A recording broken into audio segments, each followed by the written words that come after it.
Members of Edmonton's tight-knit Somali community are burying another young murder victim. Last Wednesday, a 19-year-old Somali man from the Toronto area was found dead in an apartment complex in Fort McMurray. He had been charged with possessing cocaine for the purpose of trafficking a few months ago. As Laurel Clark reports, leaders in the Somali community want help curbing the alarming trend. Are you guys going to help us? Are you guys finding killers? There's 32. Did anybody find anything? A raw outburst of pain and grief. Hamda Jibril cries for a brother-in-law found dead in a Fort McMurray apartment. Abdinasir Ali was just 19 years old. Whenever he was needed, whenever he needed to step up, he always stepped up. What do you mean by that? And I want to know who did this to him, because he did not deserve that. For Edmonton's tight-knit Somali community, this scene has played out too many times. Their bodies found in different parts of the city and province. By the leaders' count, in the last 5 years, 30 Somali Canadian youth have been killed in Alberta. It's very tragic, and the whole community is shocked and it's devastating. The recent death has the local Somali community pushing for a provincial task force. It would look into why so many young men are dying in Alberta from the Somali community and how to prevent more deaths. We have almost so many cases that are unsolved because of lack of resources, manpower especially.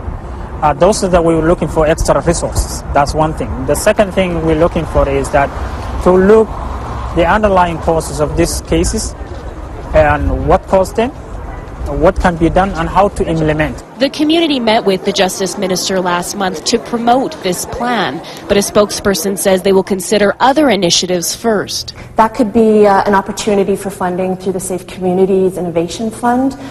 This is money that's available to communities who want to target these kind of issues on a preventative basis. The leaders say that is just a short-term approach for a deep-rooted problem. They're trying to bandage and quick solution and forget it. We want a credibility. And until they meet with the government to find a solution, they worry they will continue to gather for funerals like this. Laurel Clark, Global News. Ali's father says his son was supposed to fly back to Toronto today and planned to start a computer science program at York University this fall. Stunning numbers from a CBC investigation tonight. 29 people, all Somali Canadians, almost all from the GTA, all killed in northern Alberta in the past 4 years, and no one seems to know why. Here's John Lancaster. For the past 4 years, Somali Canadians have quietly been burying their dead. 29 so far, all of them murdered in northern Alberta.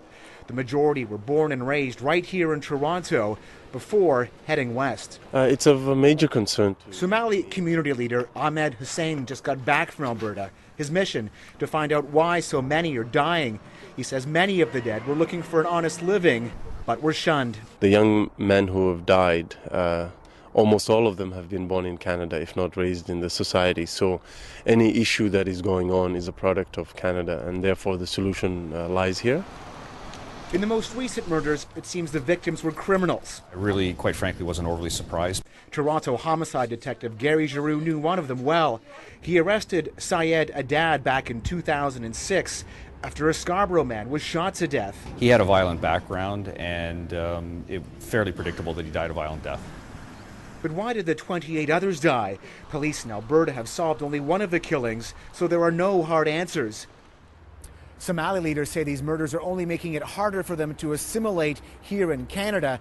Aaron, 70% of Somalis living in Canada were actually born here, yet 70% of them also remain unemployed. John Lancaster, CBC News, Toronto.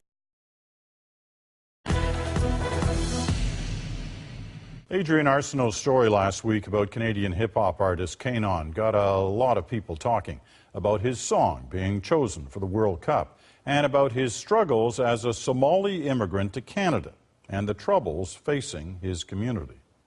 In Toronto, of the kids I used to hang around with, 8 of them are dead.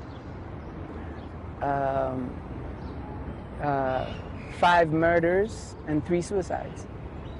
Having 8 of your close friends die is, it can result into a lot of problems. Well, now, for the first time, a group of Somali Canadians has come together to speak publicly about one of those problems, namely a string of unsolved murders. They told their stories to the CBC's John Lancaster. This is my brother, Abdulkadir Mahmoud. This is my son. He died December 2nd, 2008, in Edmonton, Alberta. They're families of the lost, mothers, fathers, and sisters of 29 young men of Somali descent who've been murdered in Alberta in the past 5 years. And they're speaking out now, worried that police have only made an arrest in one of the cases. It's like something that keeps on happening, especially in Edmonton, Alberta. Somalis are the most being killed. And it's not, you don't hear sudden deaths, like you don't hear car accidents much, or you don't hear they died of a coma or cancer. You hear they were shot in the head. There's another common theme, too. Almost all of the victims were born or raised in Ontario before heading west. Some went to find work during Alberta's oil boom. This is my brother. This is my son. Nasser Saeed. He was 22 and he got killed in Edmonton, September 16th, 2008. Nasser Sayed was shot 18 months ago.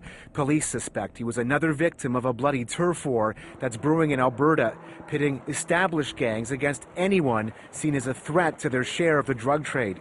When you come into somebody else's patch, you can't file a Competition Bureau tribunal complaint that, these guys shouldn't be here. This is our patch. You solve it through violence and extreme violence to send a message to others. Others, like Asha Abukar, who believes her brother was killed simply because he knew people who were dealing drugs. She wants police to do more to solve the murders. I believe that they feel that it's better that they kill each other off than housing them in jails, and that really breaks our hearts, because my brother was not a criminal.